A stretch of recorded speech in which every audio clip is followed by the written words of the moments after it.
What's something people don't know about the true meaning behind an eye for an eye? If you find these deeper questions about justice and history thought-provoking, consider subscribing for more insights. The phrase, an eye for an eye, a tooth for a tooth, echoes through our culture, surfacing in moments of pain and conflict. It feels like a simple solution, permission to strike back, to balance the scales. But is that what this ancient law really meant? When we use it to justify revenge, we pull it far from its original context.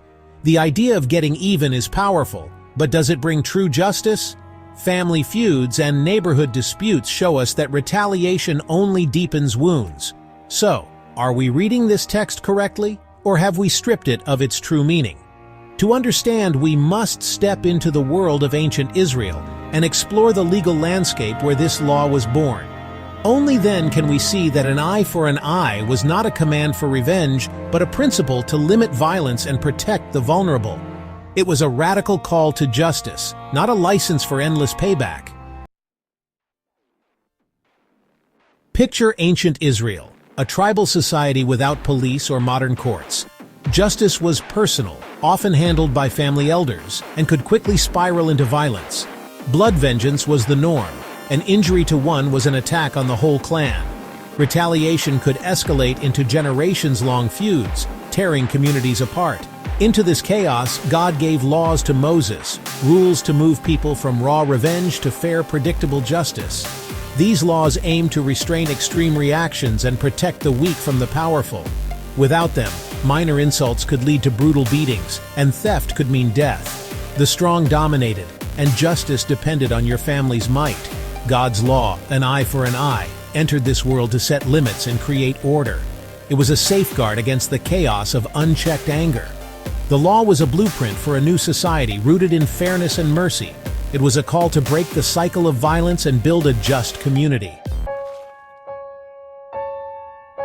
An eye for an eye is known as the Law of Retaliation, a principle that echoes through the ages.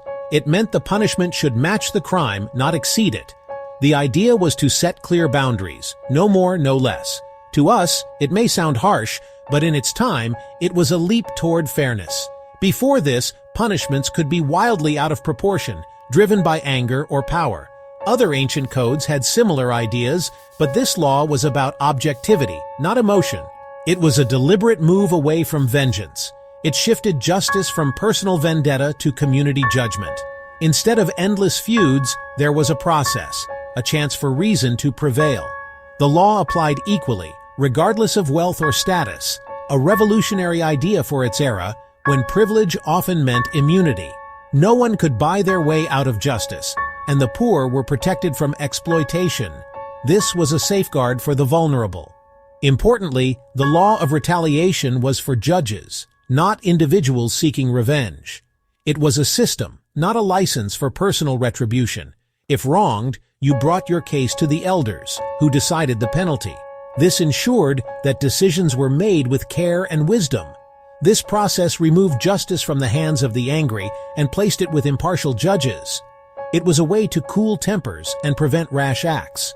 The goal was to prevent escalation and ensure fairness.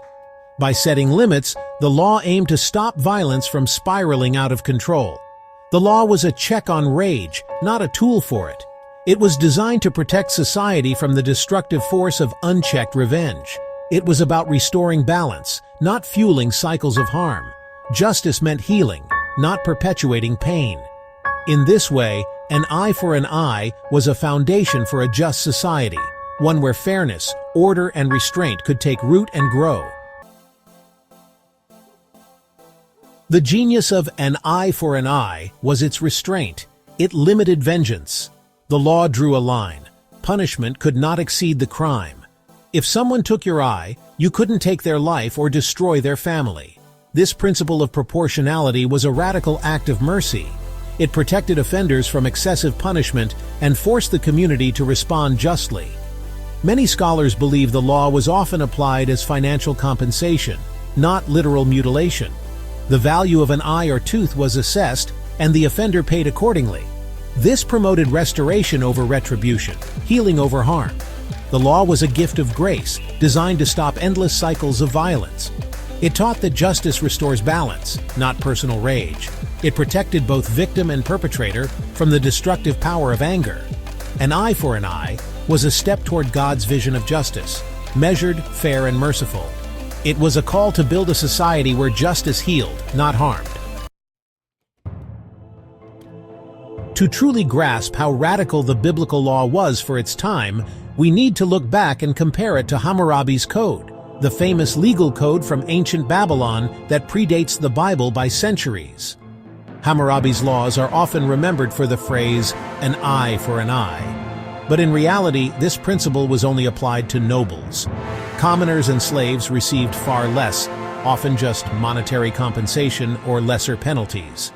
In Babylon, justice was not blind. It depended entirely on your social rank. Nobles were considered far more valuable than commoners or slaves, and the law reflected this hierarchy at every turn.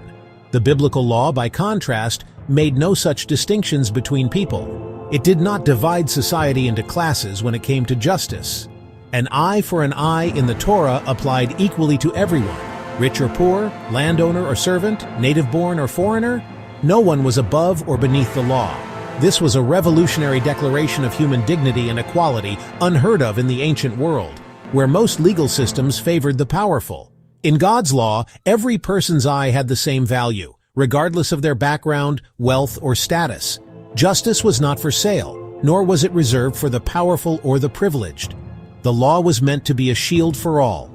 The law protected the weak from exploitation, defended the rights of the vulnerable, and upheld the value of every individual, no matter their place in society. While Hammurabi's Code reinforced a rigid social hierarchy, the Law of Moses sought to build a community of equals, united by shared responsibility and mutual respect.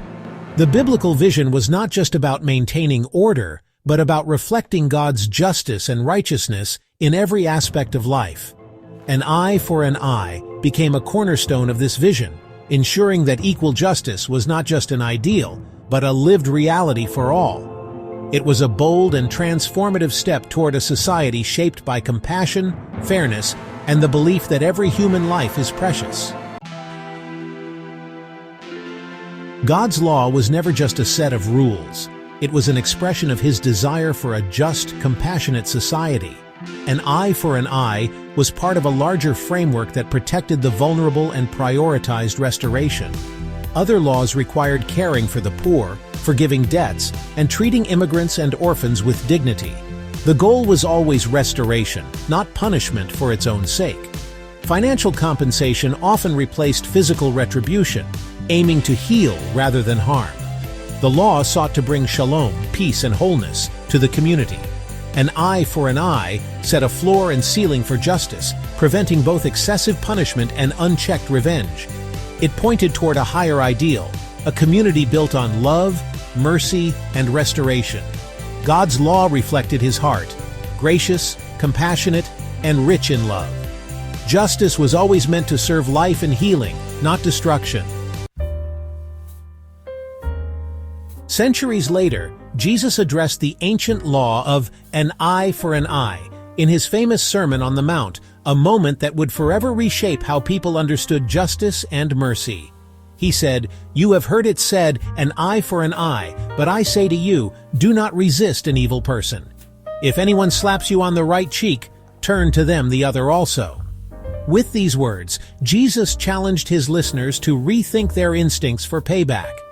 At first, it sounds as if Jesus is rejecting the idea of justice altogether, asking for passive acceptance of wrongdoing. But Jesus understood the law's true purpose, to limit vengeance, not to encourage endless cycles of retribution. By His time, people had twisted the law into a tool for personal revenge, using it to justify their anger and retaliation. Jesus called His followers to a higher way, not to demand payback, but to break the cycle of retaliation and hostility that so often poisons relationships. Turning the other cheek was about personal relationships, not about ignoring justice in society. It was a radical call to respond to personal offense with dignity and restraint. It meant refusing to escalate insults or injuries, and instead, showing unexpected grace and self-control in the face of provocation. Jesus fulfilled the law by revealing its deepest intention: mercy over revenge, compassion over cold justice. He called his followers to absorb injustice and respond with love, not violence, to be agents of peace in a world hungry for retribution.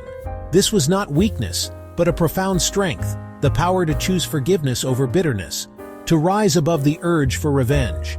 It was the way of the cross, where Jesus himself absorbed violence and offered forgiveness, even to those who wronged him.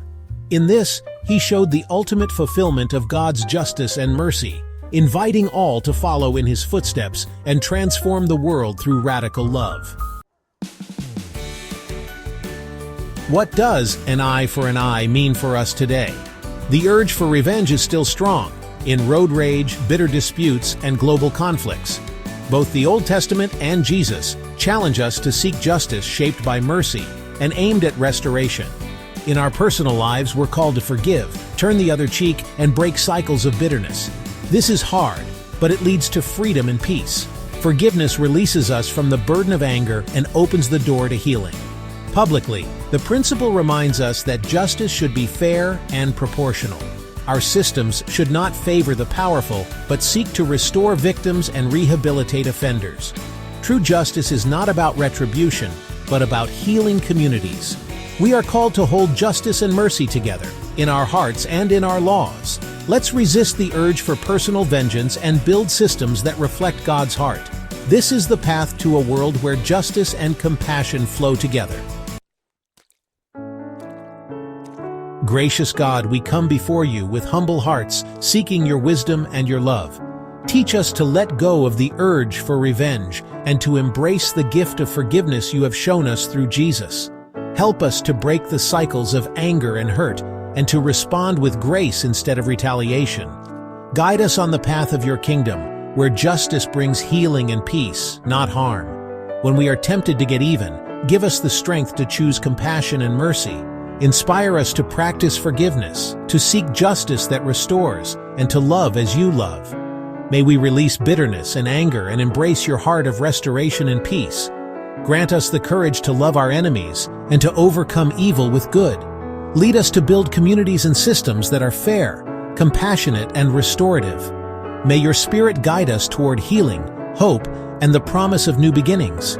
We pray this together, inviting all who hear to join in compassion, forgiveness, and the pursuit of peace. Amen. Thank you for watching. If you found this video thought-provoking, please subscribe, share it with your friends, and let us know your thoughts about revenge in today's times in the comments below.